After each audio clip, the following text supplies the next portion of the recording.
ایک کھجور کا تنا تھا اور اس تنے سے آپ صلی اللہ علیہ وسلم ٹیک لگا کر خطبہ دیتے، جب تقریر کرتے تھے تو اس سے آپ ٹیک لگاتے۔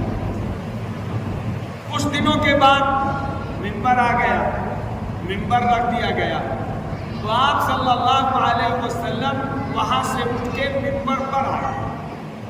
روایات میں لکھا ہے کہ جب آپ ممبر پر بیٹھے ہیں تو وہ درخت ایسے بلک بلک کر رو رہا تھا، وہ تنا ایسے بلک بلک کر رو رہا تھا جیسے اٹھنی اپنے بچے کے لیے بلک بلک کر رو۔ آپ ممبر سے نیچے اترے اور آپ نے اپنے گلے سے اس درخت کو لگایا اور اس کے بعد پھر وہ درخت خاموش ہوا۔ پھر آپ نے خطبہ دیا۔ اللہ والے بزرگان دین لکھنے والے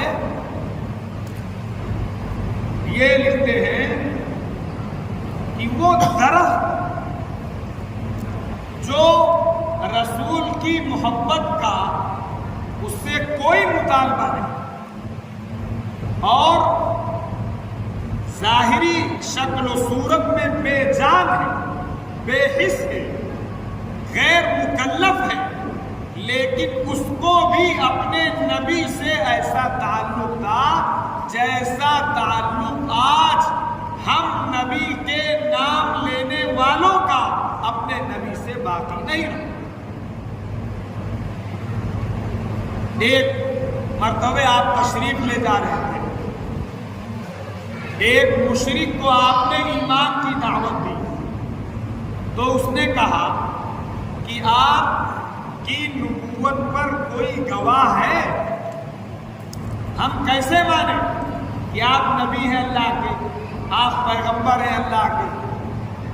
تو اس نے کہا کہ اگر وہ جو درخت لگا ہے وہاں کنارے پہ اگر وہ درخت آ جائے اور گواہی دے تو میں آپ کو نبی مانوں گا۔ آپ نے اس درخت کو آواز دی اور آپ نے اس درخت کو بلایا۔ روایت میں آتا ہے کہ وہ درخت زمین چیرتے ہوئے آپ صلی اللہ علیہ وسلم کی خدمت میں آیا اور اس نے شہادت دی، 3 مرتبہ شہادت دی، اور اس کے بعد آپ نے اس سے فرمایا لوٹ جاؤ اور